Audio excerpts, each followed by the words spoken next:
Hello Gators, this is 1-7 writing proofs. Let's take a look at some of the reasons we're going to use. As we write steps, we need to have reasons for all our steps. And some of these should look very familiar because we use them in algebra. When we want to undo subtraction, we add to both sides. When we want to undo subtraction, we add to both sides. Things like that. So all of these will be used. You'll see me do that in the next examples. Let's take a look at this problem, and this is an algebra problem, but what we're going to do is we're going to give a reason for every step, and it's going to get us used to this idea of a proof. So the first thing I notice is that from this step to this step, it looks like the parentheses is no longer there. And the reason the parentheses is no longer there is because we've distributed the two. So the reason is the distributive property. The next step is we would like to put these together, and that's called a simplify. You're simplifying like terms. Now the next step in algebra is to get rid of the subtracting. So we have to add 2 to both sides. When you add the same thing to both sides, that's called the addition property. And now that these are gone, we have this goes to 0, and we add the 30 and the 2. We go through a simplify step. The next step I see is I'm dividing both sides by 8, so this is called the division property. And after I divide 8 into 8, I get 1, 8 into 32, I get 4, and that's called a simplify step. Let's do this again. All right, so I'm given an algebra problem and I want to prove the answer is 3, and I've got to fill in the blanks. The statement 1, when you start off with a problem, you are given the problem. So we start off with the first reason as given. Now the next step is I want to get rid of that dividing by 2. So I times this side by 2, and you can see the 2 is already on the other side. And I am multiplying both sides by 2. So that's called the multiplication property. Once the 2's go to reduce to 1 and the 2 times 8 is multiplied, this is called a simplify step.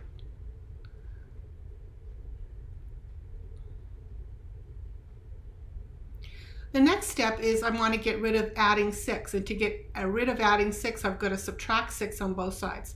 So that's called subtraction property of equality. So you're subtracting both sides. Now this goes to 0, and 18 minus 6 makes 12. And this is a simplify step. The next step is I want to get rid of 4, so I'm going to do 4x divided by 4, and I'm going to do 12 divided by 4. And that's called the division property.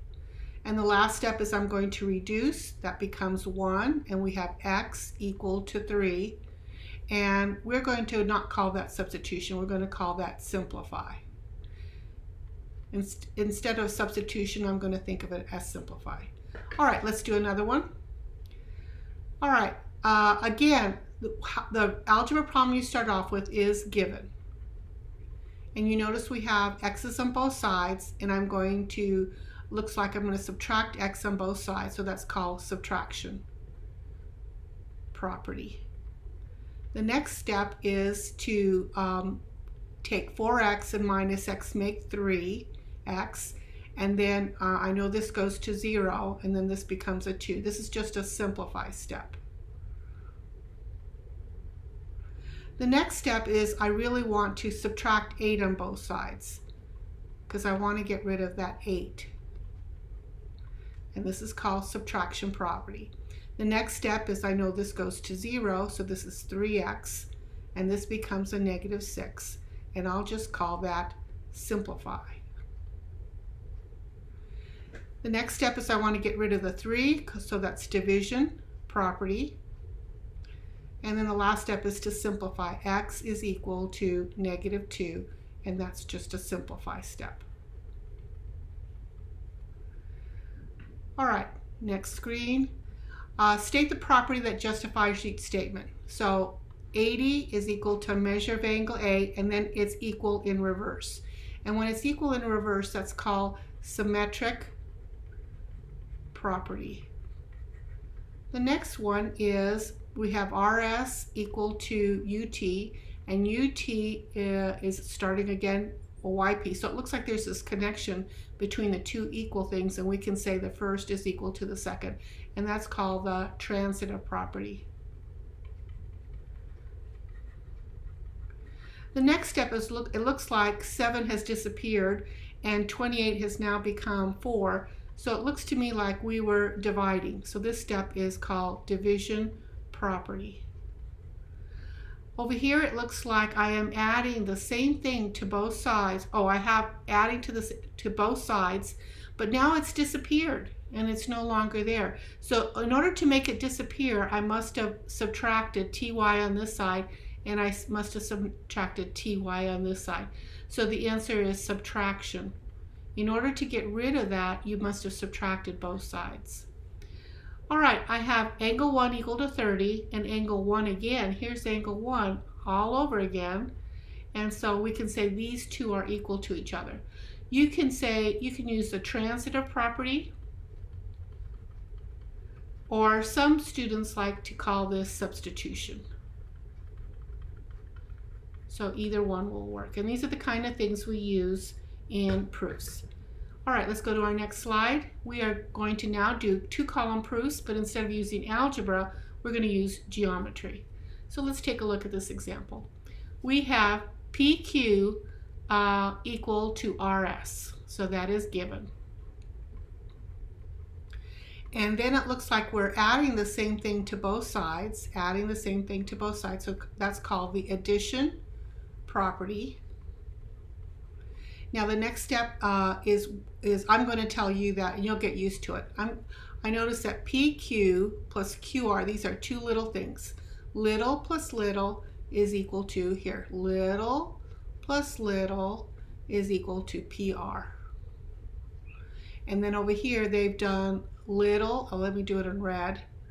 They've done RS plus QR, and they're saying it's QS. So that's the segment addition postulate. Okay, and now what I'm going to do is I am going to take this out, and I'm going to put this in its place, and I'm going to take this out, and I'm going to put this in its place, and that's called substitution. And now I have what I wanted, which is PR is equal to QS. Okay, next one. I'm going to start with a given. Measure of angle 1 equals measure of angle 3, and that's given. And I want to prove that the measure of angle EBA, so that's a big angle, and I want to make it equal to another big angle. So I've started with some small angles, and I want to get to some big angles. So what I'm going to do is take measure of angle 1, and I'm going to add something to both sides. In order to make angle 1 bigger, I'm going to add angle 2 to each of them. Angle 2, and I'm going to add angle 2. And when you add the same thing to both sides, that's called the addition property. Okay, next step is I'm going to find a new way to write these two littles. Little angle 1 plus little angle 2 is equal to the measure of angle CBD, and that's called angle addition postulate. Little plus little equals big.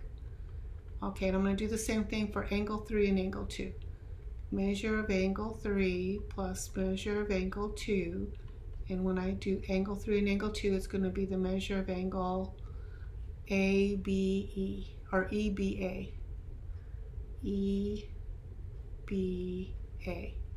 And that's also called angle addition postulate.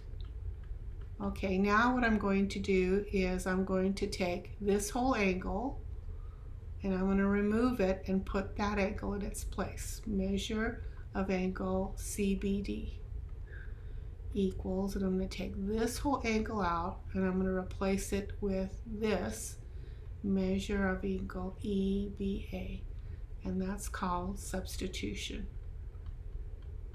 Now if I want to make it look exactly like the prove, I have to go one extra step and I got to reverse them.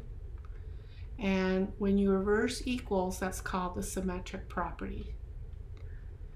And so step 6 is symmetric property. You can switch them around if you want. And that's the end of the screencast.